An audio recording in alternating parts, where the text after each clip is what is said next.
இப்போ குளிச்சா தலைவலி போயிடும்னு சொன்னால் நம்ப முடியுதா? கண்டிப்பாக அதற்கான ரகசியங்கள் இருக்குங்க. இதை யாருக்கெல்லாம் தலைவலி இருக்குதோ நம்ம அதிகாலையில் குளிச்சோம்னா தலைவலி போயிடும். இந்த மாதிரி நிறைய ரகசியங்கள் இருக்குது, மருத்துவ குறிப்புகள் இருக்குது. இதெல்லாம் நாங்கள் உங்களுக்கு வந்து கற்றுக் கொடுக்குறோம். எப்படி கற்றுக் கொடுக்குறோம்னு கேட்டிங்கன்னா, பல அரிய மரங்கள் நம்ம ராசிவர்மலயத்தில் இருக்குது. அதில் ஒரு வகையான மரம் கருங்காலி மரம்.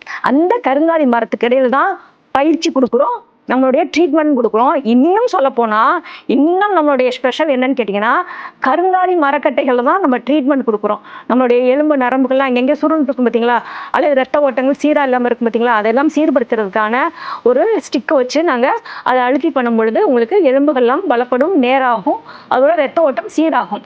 இந்த மாதிரி நிறைய முறைகளில் நாங்கள் அவங்களுக்கு சிகிச்சை கொடுத்துட்ருக்கோம். இன்னும் சொல்லப்போனால் நம்மளுடைய எலும்பு போன் எலாசிட்டி, அதுபோல் போன் டென்சிட்டி, அதுபோல் போன் ஹைப்பர் பிளாசி அந்த மாதிரிலாம் வந்துருச்சு அப்படின்னு சொன்னால் அந்த எலும்பு வீக்கத்தை வற்ற வைக்கிறதுக்கான செந்தூர குளியல்னு ஒன்று இருக்குது. இந்த மாதிரி நிறைய நம்ம பண்ணிகிட்டே போகும்போது தான் நம்மளுக்கு 100% க்யூர் ஆகும். இல்லை அப்படி சொன்னால் எலும்பு வீக்கத்தை யாருனாலையும் நம்ம வந்து ஷ்ரிங்க் பண்ணவே முடியாது. ஆனால் அதையும் ஷ்ரிங்க் பண்ணுறதுக்கான குறிப்புகள் நம்மளுடைய ராவணர் எழுதி வச்சிருக்காரு. இந்த மாதிரி நல்ல அரிய பல தகவல்கள் தமிழ் மருத்துவப்படி